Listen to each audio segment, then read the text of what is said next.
Une nouvelle session d'information sur Moto TV, mesdames et messieurs, un seul titre à sa une. Goma est loin de recouvrer sa vie normale. Des tremblements se sont encore poursuivis ce mardi, causant l'écroulement des maisons. Face au cas des blessés, les autorités appellent les habitants à quitter des maisons à étages.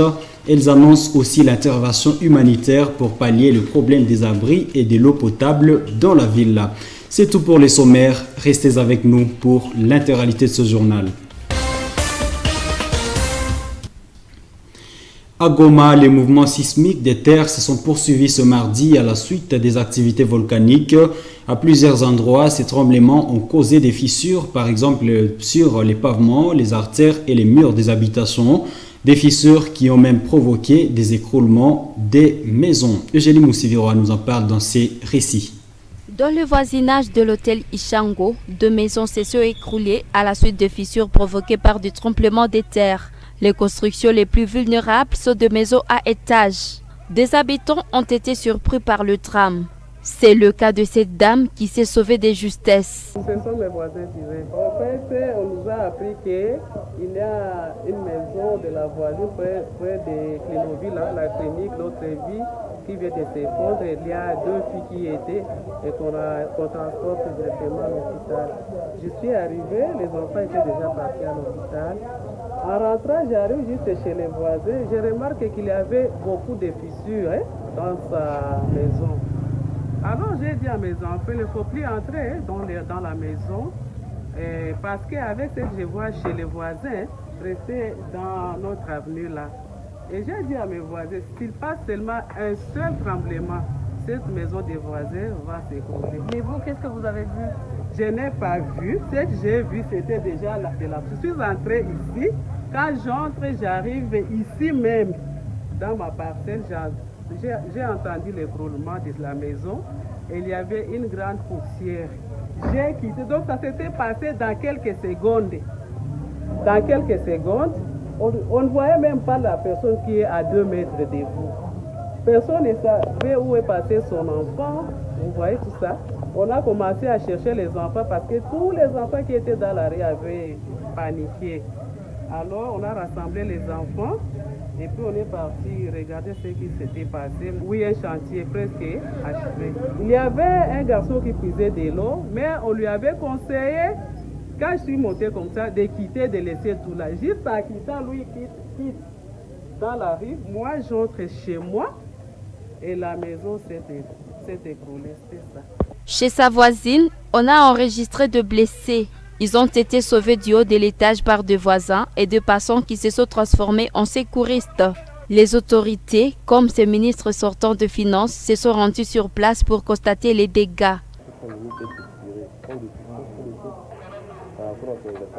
Pour l'instant, le HCR se prépare à aider les personnes ayant besoin d'abris et d'articles de secours dans la région de Goma. Un travail qui se fera en coordination avec d'autres agences des Nations Unies et des organisations non gouvernementales et en soutien aux efforts d'urgence menés par le gouvernement congolais. Les autorités demandent aux habitants de quitter les maisons à étages pour se mettre à l'abri d'éventuels écroulements. Demande formulée au terme d'une réunion de crise tenue par la délégation gouvernementale venue de Kinshasa et les parties prenantes à la gestion des crises liées à l'éruption volcanique. S'adressant à la presse au sortir de cette réunion, le ministre Julien Paluku, membre de la délégation, a appelé les habitants de Goma et environ à respecter les instructions des autorités locales. Suivez le ministre Julien Paluku dans ses propos. Nous sommes en train d'élaborer un projet d'urgence. C'est un projet qui sera exécuté dans un délai bref. Bientôt là, il sera mis sur pied. Ce n'est pas une futilité. S'il s'agira d'enterrer les morts, ça sera bientôt là. Le gouvernement est prêt à décaisser les fonds pour cela. Je peux aussi ajouter quelque chose en rapport avec ces tremblements.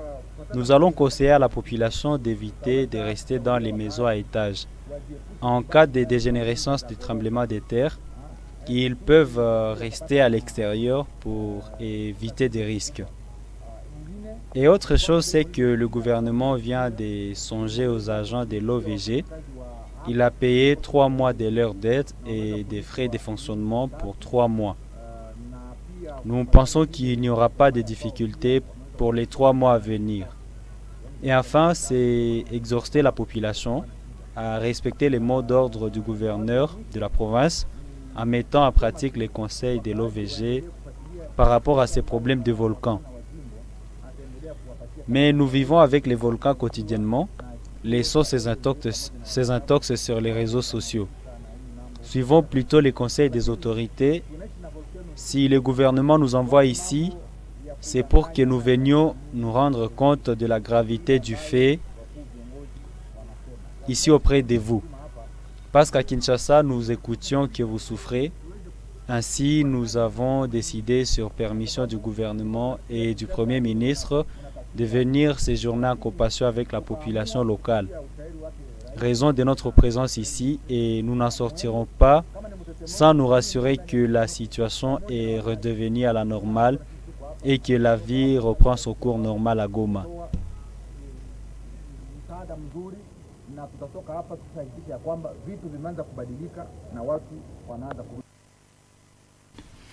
Au sujet des maisons décimées par la coulée des laves, plutôt que de construire les abris à bâches, le gouvernement congolais décide de doter les sinistrés des tôles. Ils devront s'en servir pour refaire leurs maisons une fois l'office des voiries et drainage aurait autorisé l'occupation des terres. C'est le ministre Nzangi Mwindo Butondo qui l'a annoncé. Selon lui, les autorités ont déjà pris des dispositions pour rétablir les réseaux de distribution d'eau potable dans des quartiers desservis à la suite de la destruction des infrastructures de la Régidaison. L'OVG parle d'une centaine de tremblements enregistrés jusqu'à ce mardi. D'après Kasereka Mainda, son directeur scientifique, ces mouvements sismiques sont dus à une tentative pour le sol desserré équilibré après l'éruption volcanique. Au-delà des tremblements, des cendres volcaniques sont visibles dans les ciels de Goma et du territoire de Nyiragongo depuis ce mardi. Selon les témoins, il s'agit des particules provenant du volcan de Nyiragongo. Les cendres volcaniques sont des produits constitués des fragments des roches effusives projetées par les volcans à la suite d'une éruption volcanique. L'OVG conseille les habitants à ne pas boire l'eau de la pluie et à bien laver les légumes, fruits et autres aliments avant de les consommer et de le cuire. Suivez Kasereka Mainda, directeur scientifique de l'OVG, dans ses propos. C'est qu'il y a maintenant le volcan a émis beaucoup de poussière, de cendres dans l'atmosphère. Les cendres dans l'atmosphère, et ces cendres sont très toxiques. Nos populations prennent l'eau de pluie. Nous demandons, nous interdisons à cette population de prendre cette eau de pluie pour n'importe quel usage. Pour n'importe quel usage, nous demandons à la population d'éviter ça pendant cette période de crise. Au niveau des aliments qu'on étale, les légumes, ainsi de suite, il faut aussi les laver. Nous interdisons l'eau de pluie, c'est-à-dire ne lavez pas ces légumes encore avec de l'eau de pluie. Si nous pouvons demander à nos partenaires humanitaires, c'est d'aider ces populations qui sont sinistrées avec de l'eau, à la fourniture de l'eau. Les travaux de réhabilitation de la route Rutshuru-Goma coupée par la lave lors de l'éruption du samedi 22 mai dernier ont débuté ce mardi 25 mai à Kibati.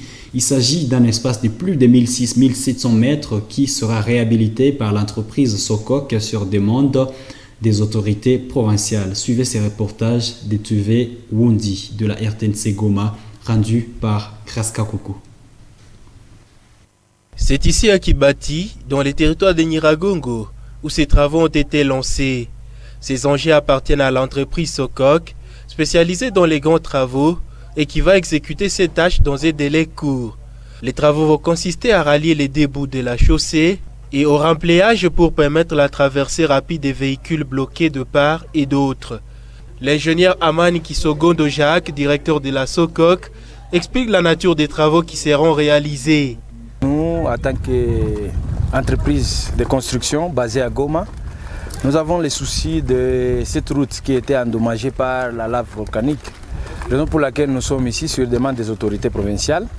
Ils nous ont confié cette tâche de chercher comment ou réouvrir cette route qui est enclavée par la lave. Ok, ce qui sera fait pour l'instant, ça ne sera pas vraiment, on ne saura pas décaper cette couche, mais on va prendre la scorie volcanique qu'on va recharger au-dessus de cette couche pour permettre d'abord, premièrement, d'évacuer plus de 150 camions qui se trouvent de l'autre côté, des Rutshuru, de traverser et arriver à Goma. Parce qu'il y a beaucoup de trucs qui sont bloqués, notamment de l'eau, la nourriture, les haricots sont bloqués de l'autre côté.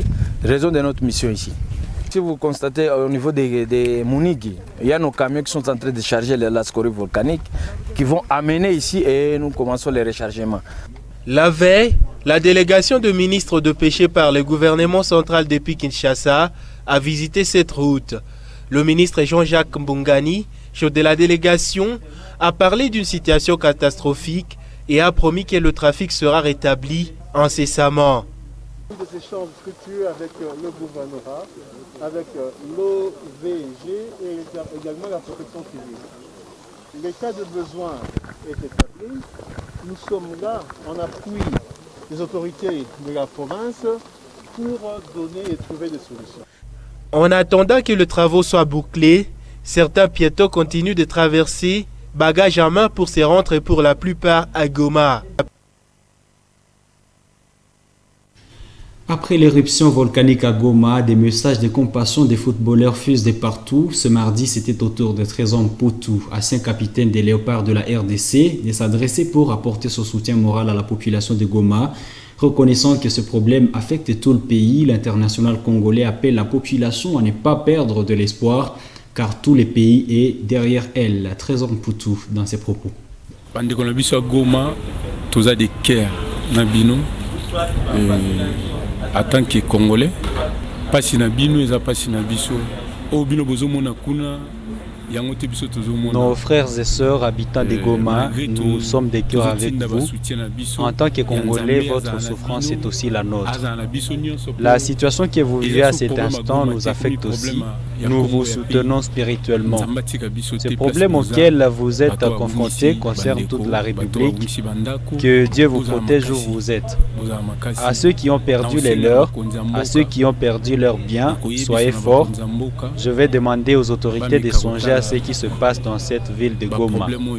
Lorsque nous livrons nos matchs, on ne nous applaudit pas seulement à Lubumbashi, non plus à Kinshasa seulement, mais partout dans les provinces. Que les autorités voient à quel niveau elles peuvent intervenir. Et les hommes d'affaires peuvent aussi aider à abriter ceux qui ont perdu leurs habitations.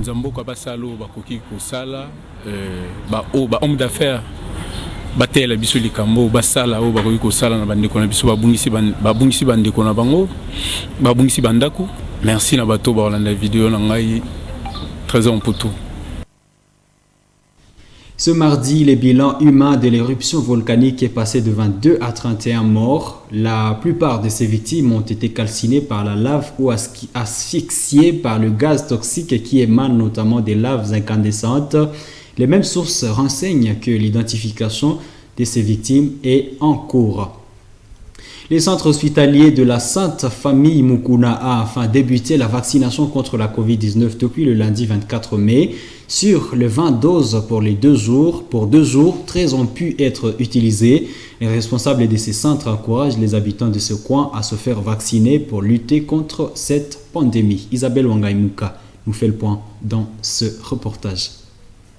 C'est au centre hospitalier de la Sainte Famille de Mukuna, en zone de santé de Katwa, dans la municipalité de Bulengera. Ce centre est l'une des structures sanitaires qui ont été retenues pour les activités liées à la vaccination contre la Covid-19, lancée depuis le 13 mai et dont l'effectivité peinait à être constatée. Kakule Mutalikirio est directeur de nursing au sein de ce centre hospitalier de la Sainte Famille. Il affirme que des volontaires ont accepté de recevoir leur première dose, conduisant ainsi au début de la vaccination, plus de 10 jours après le lancement officiel. Oui, nous avons commencé les activités à partir d'hier, le 24 mai 2021.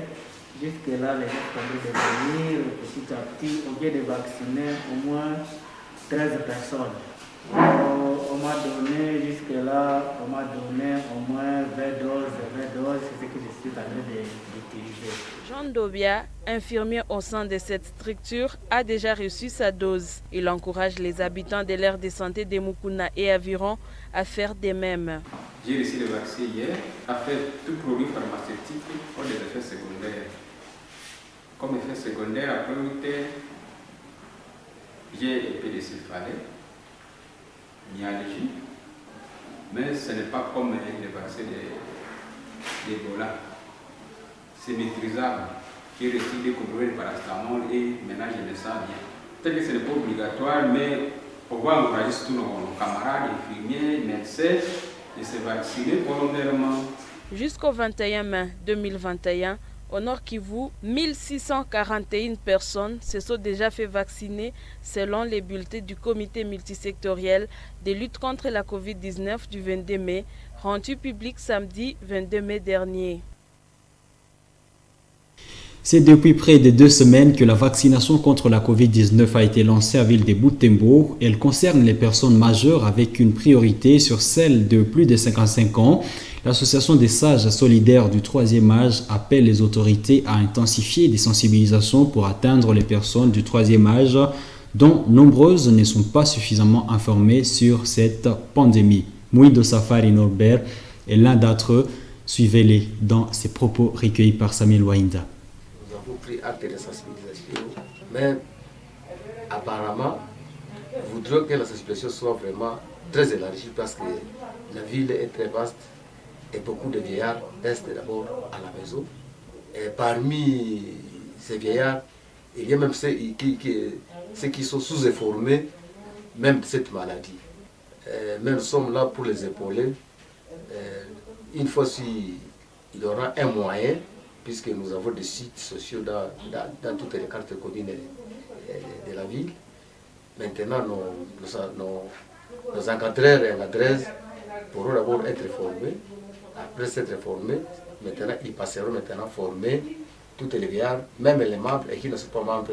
Et ça sera vraiment une occasion à faire comprendre que la maladie existe et que le vaccin est déjà là, qu'ils se hâtent vite pour aller se faire vacciner dans des milieux où le vaccin est placé.